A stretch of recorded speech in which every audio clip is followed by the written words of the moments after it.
नमस्कार बच्चों, स्वागत करते हैं आपका। तो चलिए अब जो है कंटिन्यू करते हैं ट्रांसफॉर्मर के क्वेश्चंस को। ठीक है। तो लास्ट वाली वीडियो में देखा था हमने, क्वेश्चंस पढ़े थे हमने ट्रांसफॉर्मर के। अब उससे आगे कंटिन्यू करते हैं बेटा। और मैं बता दूं आपको कि बहुत ज़्यादा इंपॉर्टेंट रोल प्ले करता है ट्रांसफॉर्मर, और इससे सबसे ज़्यादा क्वेश्चन आते भी हैं आपके पास। ठीक है, क्योंकि इंपॉर्टेंट पार्ट है बेटा ये। तो इसने बोला है कि ट्रांसफॉर्मर में ये बुकहोज रिले है। ठीक है, बुकहोल्स रिले का के शीर्ष फ्लोट पर स्विच का कार्य क्या है। तो बेटा इसका जो स्विच होता है ना, what is the function of top float switch of Buchholz relay. तो स्विच का काम ही, स्विच आपको पता है ये ऑन या ऑफ की स्टेट में जाता है। तो जब फॉल्ट की कंडीशन आती है, फॉल्ट या ओवरलोडिंग की कंडीशन आती है, तो ये क्या कर देता है, ओपन कर देता है टू। तो यानी कि किसमें एक्टिवेट होता है, कब ये, जब ओवरलोडिंग की कंडीशन आती है ट्रांसफॉर्मर में। ठीक है, क्योंकि जब ओवरलोडिंग आएगा तो पता चल जाएगा भाई, ओपन हो जाएगा आपके पास, एक्टिवेट हो जाएगा ये, जिससे हमारा क्या है, ट्रांसफॉर्मर जलने से बच जाता है। ठीक है। नेक्स्ट उस पे चलते हैं अब आपके पास। देखिए इसने बोला है आपके पास, calculate the regulation in percentage of transformer. तो इफ द वोल्टेज क्या है आपके पास, 240, और फुल लोड वोल्टेज इतनी दी है। तो इसने नो लोड वोल्टेज दी है बेटा, ये नो लोड वोल्टेज दी है। ठीक है, कितनी, 240। और ये तो वोल्टेज रेगुलेशन का फॉर्मूला क्या होता है, वोल्टेज रेगुलेशन आपका दो टाइप से निकालते हैं हम। ठीक है, जिसको बोल भी सकते हैं आप E2 - के, ठीक है, V2/के E2। ठीक है, ये अगर बात की जाए तो ये नो लोड वोल्टेज है। क्या है, नो लोड वोल्टेज। ठीक है, और ये क्या है बेटा मेरे पास, फुल लोड वोल्टेज। यानी कि जब मोटर वो जो जब आपका ट्रांसफॉर्मर चल रहा है तब की है ये फुल लोड वोल्टेज। ओके, ये आपको है ही। देखो बेटा सिंपल सी बात है, वोल्टेज रेगुलेशन बेसिकली हम दो प्रकार से निकाल सकते हैं। एक अप, अगर मैं बात करूं अप, और दूसरा मेरे पास डाउन। एक्चुअल में ये ऊपर वाला डाउन होगा। ठीक है, ये डाउन। ठीक है, और वोल्टेज रेगुलेशन एक होता है अप। अप में क्या आ जाता है आपके पास, अप में ये फॉर्मूला होता है E2 - V2/के V2। तो सिंपल सी बात है, इसकी वैल्यू कम होती है तो इसकी ज़्यादा होती है। नो लोड वोल्टेज की अधिक होगी तो वोल्टेज वोल्टेज रेगुलेशन आपका कम आएगा। तो यानी कि क्या बताता है बेटा, तो इसका निकाल दो कितना होगा। ऑप्शन नहीं दिया है इसमें बेटा, खैर आपके पास तो सिंपल सी बात है, 240 - के 220 डिवाइड बाय आपके पास कितना है, 240। ठीक है, तो ये 20 और इंटू 100 कर दो। परसेंटेज है ना बेटा, इंटू 100 भी होना था ये हो जाएगा आपके पास इंटू 100। तो ये आ गया आपके पास, सिंपल सी बात है, 2000 डिवाइड बाई 240। तो जितना परसेंट आ रहा है आपके पास 2 16, जितना भी आएगा आप निकाल दीजिए। अब मैं निकाल देता हूँ इसको। ये हो जाएगा बेटा आपके पास डिवाइड बाई 24, 8.33%। तो 8.3%। ठीक है। तो हम सी लिख दे रहे, 8.3%। देखो बेटा, अब ये कैसे पता चलेगा कि हमें ये निकालना है, ये निकालना है, तो आमतौर पे हम यही वाला निकालते हैं। ठीक है, यही वाला निकालते हैं। क्लियर है, या तो मेंशन करें अप देना है या डाउन देना है, तब ज़्यादा क्लियर रहेगी चीज़ें। ठीक है, और अगर नहीं दिया तो आप सिंपल सी बात है, ये वाला निकालोगे आप, अगर गिवन नहीं है। क्योंकि जो काफ़ी उसमें देखा है मैंने एग्ज़ाम के पॉइंट ऑफ व्यू में, एग्ज़ाम में उन्होंने यही फॉर्मूला कंसिडर कर रखा है। ठीक है, या तो मेंशन करे वो अप निकालना कि डाउन निकालना है आपको। ओके।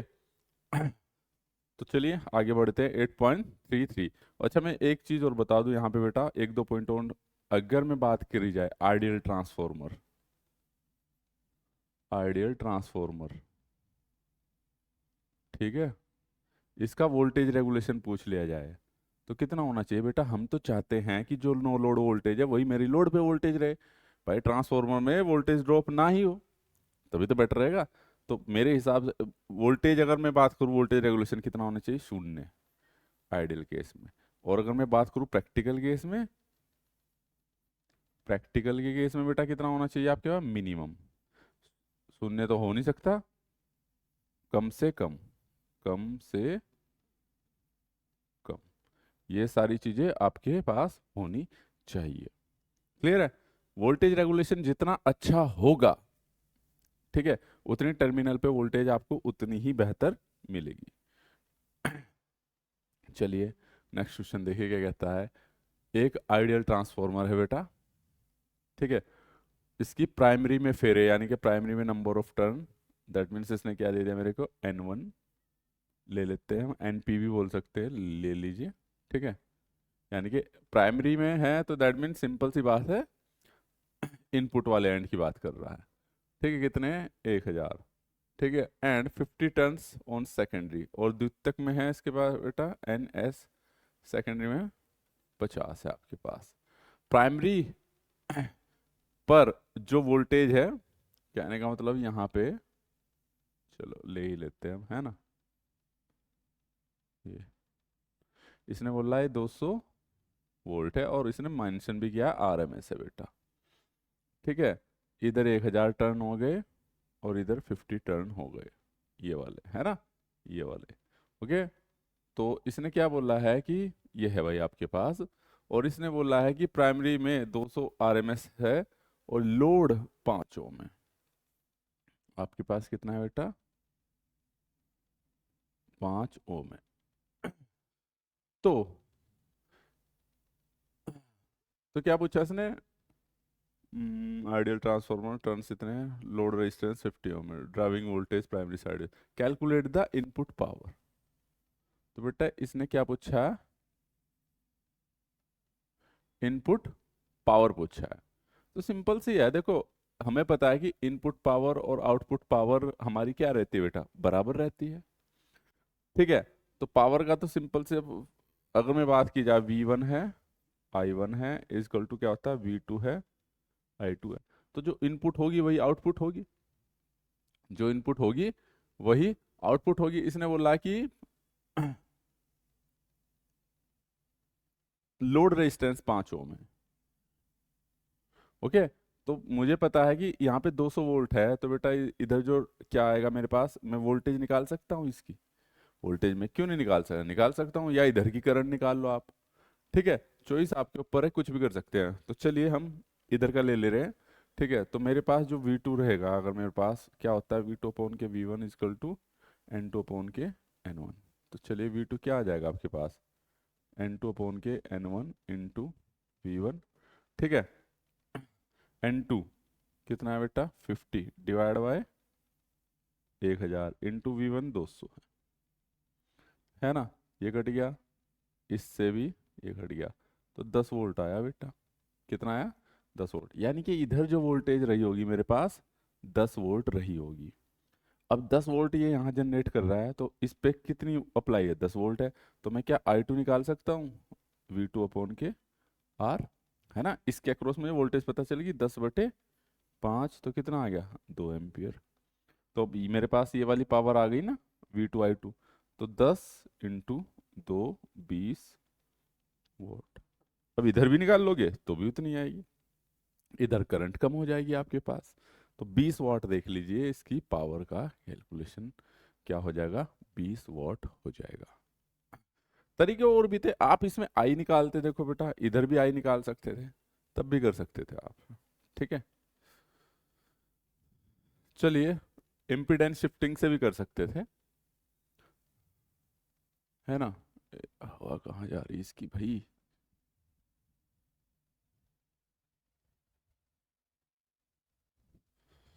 चलिए खैर, द डिस्ट्रीब्यूशन ट्रांसफॉर्मर, यानी कि इसने बोला है कि बेटा देखो आपके पास जो डिस्ट्रीब्यूशन ट्रांसफॉर्मर होता है, डिस्ट्रीब्यूशन ट्रांसफॉर्मर समझते हो?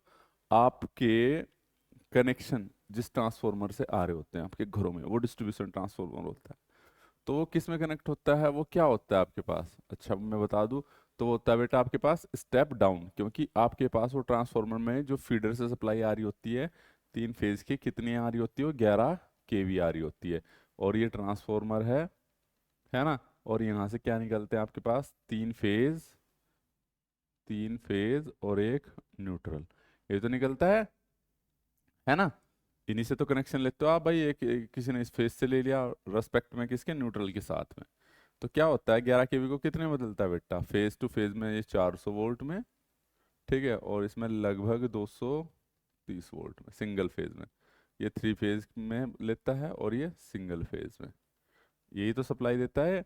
तो देखो ना यहाँ से 11 को किस में बदल रहा है, 400 वोल्ट से बदल रहा है, तो यानी कि दैट मीन्स क्या हो रहा होगा बेटा इसमें, सिंपल सी बात है, वोल्टेज कम हो रही है, तो कौन सा हो गया, स्टेप डाउन ट्रांसफॉर्मर। तो सिंपल है, जहाँ पे वोल्टेज कम हो रही तो स्टेप डाउन ट्रांसफॉर्मर हो गया। नेक्स्ट क्वेश्चन पे चलते हैं। Distribution transformer has maximum efficiency around.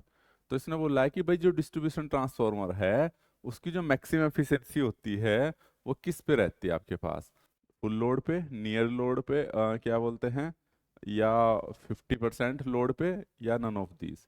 तो मैं बता दूं बेटा, ये रहती है 50% लोड पे। और अगर आप ये डिस्ट्रीब्यूशन ट्रांसफॉर्मर पूछा, अगर वो पूछ लेता वो पावर ट्रांसफॉर्मर, अगर वो पूछ लेता पावर ट्रांसफॉर्मर, तो बेटा उसकी रहती है आपकी फुल लोड पे, ठीक है। अब देखते हैं ऐसा क्यों है है ना, ये तो किताब में भी लिखा हुआ है ना। तो चलिए, ऐसा इसलिए बेटा, ये इसके लिए ये है आपके पास, ठीक है, और उसके लिए पावर ट्रांसफॉर्मर का है। तो हमेशा मैं बता दूं, जो डिस्ट्रीब्यूशन ट्रांसफॉर्मर है वो भी हाफ लोड को कंसिडर करके डिजाइन किया जाता है, जबकि पावर ट्रांसफॉर्मर है जब वो फुल लोड पे ऑपरेटेड हो रहा होता है उसके अकॉर्डिंग डिजाइन किया जाता है। ऐसा इसलिए है, मान लो आपके पास बेटा डिस्ट्रीब्यूशन ट्रांसफॉर्मर है ना, मैं इसको टीडी से डिफाइन कर दे रहा हूँ, ठीक है। अब क्या है, इस पे क्या है भाई, लोड है ये, ठीक है, ये बहुत सारे लोड कनेक्ट रहते हैं। क्या सारे लोड एक साथ ऑन रहते हैं, नहीं रहते भाई। किसी का मन कर रहा पंखा बंद करने का, बंद कर दिया, तुम्हारे घर में ताला लग रहा, लोड कनेक्टेड नहीं है, सप्लाई बंद है। तो यानी कि इस पे क्या है, लोड हमेशा वेरी करता रहता है, लोड हमेशा वेरी करता रहता है, ठीक है ना।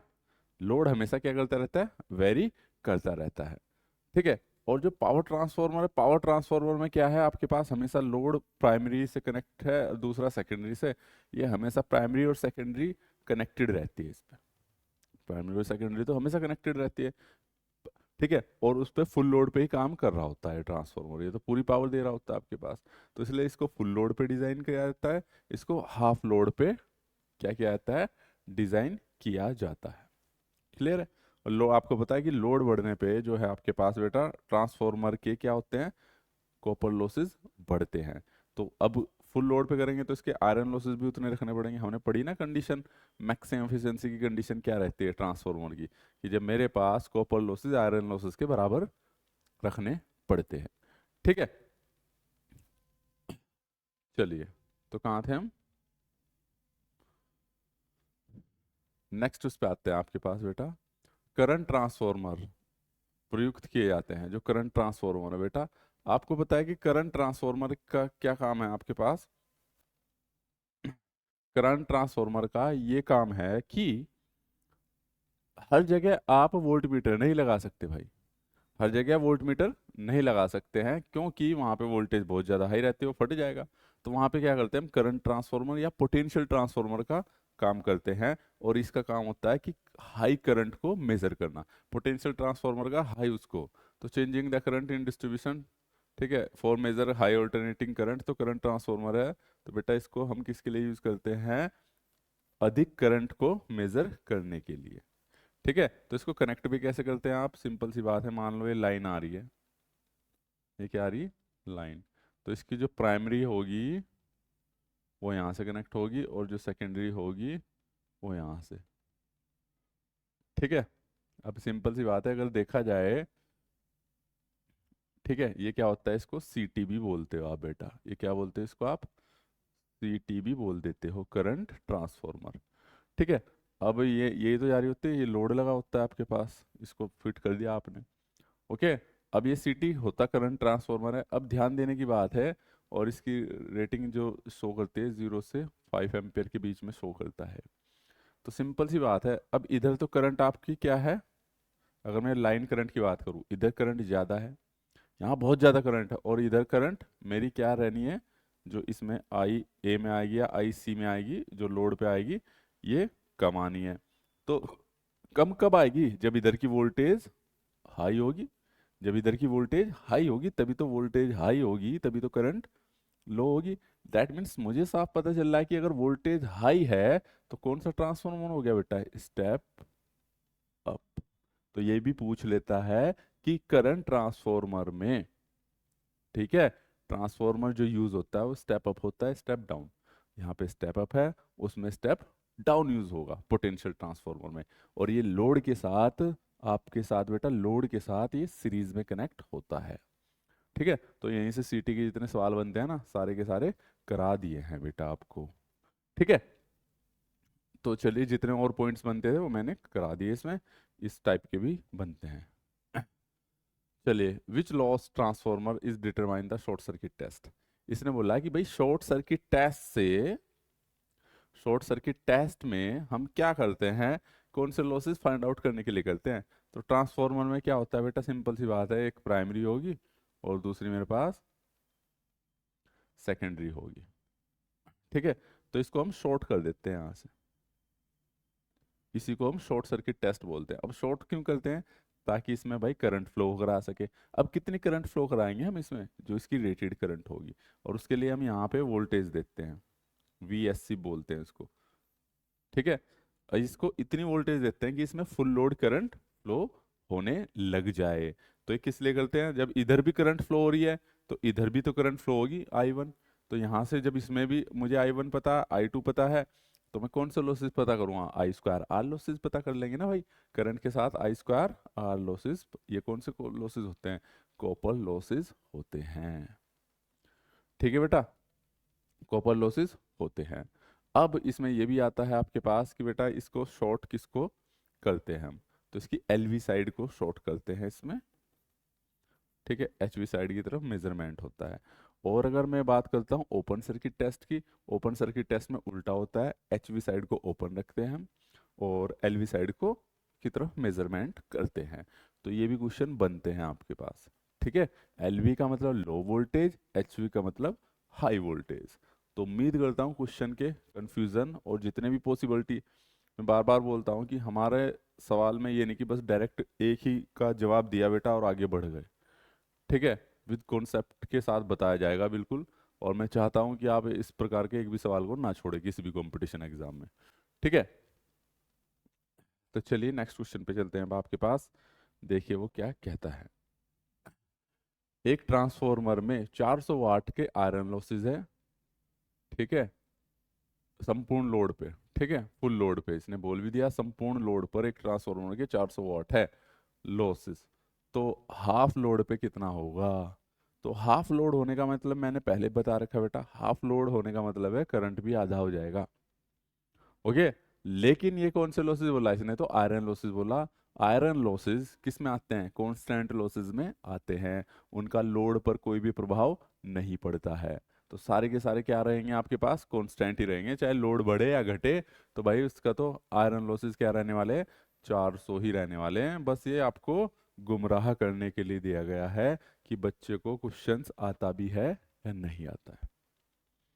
ठीक है, कॉन्सेप्ट पता है या नहीं पता है। चलिए भाई, अब देखो इसने बोल रखा है कि कंडीशन फॉर मैक्सिमम एफिशिएंसी, ये तो मैंने आपको DC मशीन में बता रखा है, सभी में बता रखा है बेटा। तो सिंपल सी बात है, दोनों losses, variable losses equal to constant losses बराबर होने चाहिए। तो copper losses equal to 0, core losses equal to 0, और ये क्या है, कॉपर लॉसेस इक्वल टू, ठीक है, A B, A and B। ठीक है, मैक्सिमम एफिशिएंसी के लिए इसके बराबर होने चाहिए। अब देखो बेटा मैं बता दूं आपको, ठीक है, अब इसमें मैं बता दूं, देखो क्या कंफ्यूजन है इसमें। वैसे तो देखो कॉपर लॉसेस जीरो हो और कोर लॉसेस जीरो हो तो मैक्सिमम एफिशिएंसी तो बेटा मैक्सिमम वैसे होगी, तो हम ऑप्शन डी को भी कंसिडर कर सकते हैं। बट भाई लॉसेस अगर हमने जीरो कर दिए है ना, लॉसेस अगर हमने जीरो कर दिए हैं तो इसका मतलब क्या है, उसमें कुछ भी लॉस नहीं हो रहा, पूरी आउटपुट एफिशिएंसी दे रहा फुल। ठीक है, एफिशिएंसी मैक्सिमम रहेगी क्योंकि एफिशिएंसी इक्वल टू क्या रहता है मेरे पास, आउटपुट अपॉन के इनपुट। और आउटपुट को क्या लिखते हैं हम बेटा, इनपुट को क्या लिखते हैं, आउटपुट प्लस लॉसेस, है ना। और अगर यही जीरो कर दिया तो आउटपुट अपॉन आउटपुट हो जाएगा, 100% आ जाएगा आपके पास तो, है ना। लेकिन इसमें दे बोला ए और बी दोनों, तो अगर इन दो को जीरो कर दे तो आपकी एफिशिएंसी मैक्सिमम रहनी। तो अब कंफ्यूजन ये है कि हम इनमें से कौन सा टिक करें, सी या डी। तो मैं बता दूं बेटा आपको, इसमें कहीं देखा लिखा नहीं है कि हम ट्रांसफॉर्मर आइडियल के लिए बात करें। अगर ट्रांसफॉर्मर मेरा आइडियल होता तो आइडियल में तो बेटा वाइंडिंग रेजिस्टेंस हम जीरो लेके चलते हैं, है ना। तो उसमें कोर लॉसेस भी, कॉपर लॉसेस भी जीरो, और उसमें परमेबिलिटी भी हम इन्फिनिटी लेके चलते हैं, रिलेक्टेंस जीरो लेके चलते हैं, तो उसमें कुछ आयरन लॉसेस भी मेरे नहीं होंगे। तो अगर ये बात होता, ये वाला ऑप्शन अगर यहाँ मेंशन कर देता कि आइडियल है, तो देन ये वाला करेक्ट हो जाता ये। लेकिन प्रैक्टिकली में तो हमें पता है कि लॉसेस तो होने ही होने हैं, तो कौन सा लॉसेस किसके बराबर होगा ये बहुत ज़्यादा ज़रूरी है।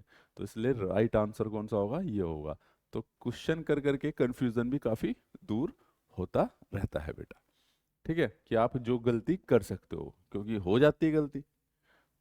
अब इसने बोला है कि impedance ratio of transformer equal to, इसने बोला इम्पीडेंस रेशो। तो इम्पीडेंस रेशो देखना बेटा क्या होता है मेरे पास, Z2 अपॉन के Z1, ये तो होता है इम्पीडेंस रेशो।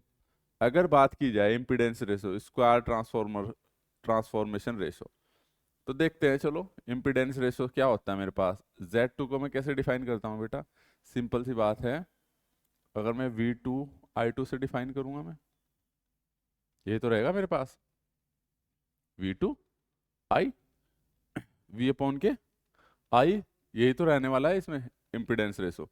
ठीक है, तो ऐसे ही मेरे पास Z1 हो जाएगा, क्या हो जाएगा, V1 I1। तो ये Z2 है, ये ये Z1 है, इनकी वैल्यू क्या मैं यहाँ पुट करूँ, देखना। अगर मैं V2 अपॉन के क्या हो जाए बेटा मेरे पास I2, इसे इसके बटे में लिख के तो उल्टा कर लूँ मैं, ये क्या हो जाएगा I1 अपॉन के V1, ये किसके बराबर है, Z2 अपॉन के Z1। तो देखना यहाँ से क्या मैं इसको V2 अपॉन के V1 और इंटू I1 अपॉन के I2 लिख सकता हूँ बेटा, Z2 अपॉन के Z1। तो देखना, अब हमने एक चीज़ पढ़ी है, V2 upon V1 is equal to के, जिसे हम क्या बोलते हैं, ट्रांसफॉर्मेशन रेशो बोलते हैं। और I1 अपॉन के I2 भी पढ़ा है, ट्रांसफॉर्मर बेटा क्या पढ़ा है, के। ठीक है, अगर मैं इन दोनों की वैल्यू यहाँ पुट कर दूँ, Z2 अपॉन Z1 और K इंटू के, क्योंकि इसकी वैल्यू भी के, इसकी वैल्यू भी के, ये इजकल टू के तो पढ़ा ही हमने। तो Z2 अपॉन के Z1 अपॉन के स्क्वायर आ गया आपके पास। तो यानी कि स्क्वायर ऑफ ट्रांसफॉर्मेशन रेशो, तो स्क्वायर हो जाएगा आपके पास। ठीक है, ट्रांसफॉर्मेशन रेशो के स्क्वायर के बराबर होता है, के समान होता है, Z2 upon Z1 equal to transformation ratio का स्क्वायर। के को ही तो हमने ट्रांसफॉर्मेशन रेशो बोला है बेटा, क्लियर है, ठीक है ना। चलिए तो नेक्स्ट उस पे चलते हैं, क्वेश्चन पे अब आपके पास। अब देखो बेटा, वाई द लोड ऑफ, कहने का मतलब ऑफ लोड टेप बदलने के लिए ऑपरेशन से पहले लोड को क्यों काट दिया जाता है। कहने का मतलब है कि बेटा जब हम स्विचिंग करते हैं एक प्रकार से, why the load is disconnected before the of load tap changing operation. ठीक है, ऑपरेशन से पहले लोड को क्यों काट दिया जाता है, मतलब कोई भी ऑपरेशन कर रहे हैं हम, पहले लोड को क्या करेंगे, डिस्कनेक्ट करेंगे। ऐसा क्यों करते हैं, सिंपल सी बात है बेटा, क्योंकि लोड हमारा कनेक्ट रहता है, उसकी वजह से क्या होती है, करंट फ्लो होती रहती है। ठीक है, तो अगर हम लोड को नहीं हटाएंगे, इसमें ऑप्शन क्या क्या दे रखा, tapping neutral point, disconnect the diverter के संप्रयोजित करने के लिए अवॉइड द हैवी स्पार्किंग। तो to avoid the heavy sparking, अगर हमारा लोड कनेक्ट रहेगा, ठीक है, तो उस वक्त उसमें करंट फ्लो हो रही होगी, करंट फ्लो हो रही होगी कंटिन्यूअसली, ठीक है। तो दैट मीन्स वहां पे क्या होगी, स्पार्किंग होती है आपके पास, ठीक है। तो इसका एक उदाहरण आप अपने यहाँ भी देखते हो, अंधेरे में कभी वो बंद करना, जब फैन बंद करते हो तो स्विचिंग, जैसे ही आपने स्विच को ऑन ऑफ किया तो वहाँ पे स्पार्किंग चिंगारी होती है। वो तो 220 वोल्ट की, आप देखो तो लाखों वोल्ट में हो रहा होता है काम बेटा, तो वहाँ पे कितनी ज़्यादा निकलती होगी, ठीक है। तो ये हैवी स्पार्किंग से बचने के लिए हम इसका यूज़ करते हैं, ठीक है।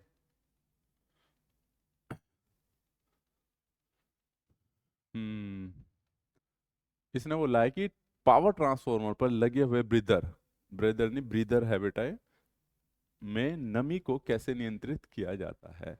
तो उस पे लगाया जाता है सिलिका जेल। क्या लगाते हैं, सिलिका जेल। इसका काम क्या है बेटा, सिंपल सी बात है, ट्रांसफार्मर में क्या लगा रहता है, हर जगह आपने देखा है ट्रांसफार्मर है, यहाँ पे एक इनके पास ये ब्रीदर लगा रहता है, यहाँ पे इसमें सिलिका जेल भरा रहता है। इसका काम क्या है, ये इसमें अंदर हवा नहीं आने देता, ठीक है, ये हवा नहीं आने देता। और ये किससे कनेक्ट रहता है मेरे पास, टैंक से, ठीक है।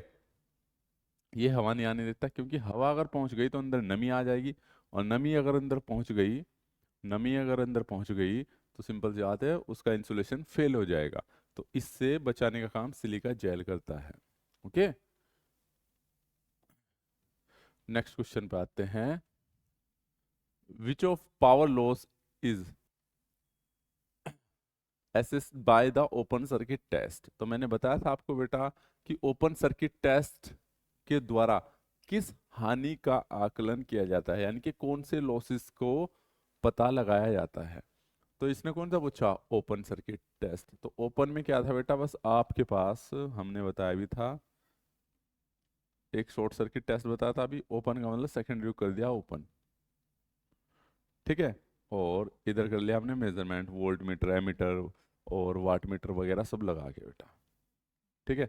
तो अगर इसमें बात किया जाए तो एचवी को ओपन रखते हैं हम, एलवी की तरफ वो करते हैं। और किसके लिए करते हैं बेटा, इसमें करंट तो फ्लो नहीं होगी, करंट तो इसमें फ्लो नहीं होगी, जब आई टू नहीं फ्लो हो रही तो आई वन, लेकिन हाँ एक नो लोड करंट फ्लो होती है, नो लोड करंट। लेकिन हमने बता रखा नो लोड करंट जो है, जो नो लोड करंट होती है बेटा 2 से 5% ही होती है फुल लोड की। तो इस वजह से जो प्राइमरी साइड में जो लॉसेस भी होते हैं थोड़े से आई नोट स्क्वायर आर वन हो रहे होते हैं, जो कि आपकी बिल्कुल ना के बराबर होते हैं, बहुत कम होते हैं, तो इनको हम नेग्लेक्ट भी कर देते हैं, ठीक है, नेग्लेक्ट भी कर देते हैं। तो जब नेग्लेक्ट कर देते हैं तो बचे हुए जो लॉसेस होते हैं वो केवल आपके पास बेटा क्या है, कोर लॉसेस को फाइंड आउट करने के लिए हम इसका यूज करते हैं, ठीक है बच्चों। तो मैं बता दूं ये पीडीएफ अगर आपको चाहिए तो आप बेटा ऐप डाउनलोड कर सकते हो, नीचे लिंक में दिया गया है, ठीक है। और तैयारी पे लगे रहिए, चैनल को सब्सक्राइब कर लीजिए और डेली इन क्वेश्चन की प्रैक्टिस कीजिए, ठीक है। यहाँ पे जितने भी क्वेश्चन कराए जाए हैं डेली बिल्कुल बेसिक कॉन्सेप्ट के साथ कराए जा रहे हैं, ठीक है ना। और जितने भी सभी आईटीआई बार्क हो, आपके पास आईटीआई इंस्ट्रक्टर हो, सब में यही क्वेश्चन आने हैं, ठीक है। क्योंकि इलेक्ट्रिशियन का कोर्स तो बेटा सभी में क्या है, आपका कॉमन ही है, समान ही है, सेम है, उसमें कोई दिक्कत नहीं है, ठीक है। तो इस क्लास में इतना ही, नेक्स्ट क्लास में मिलते हैं कल। सभी को good night, all the very best.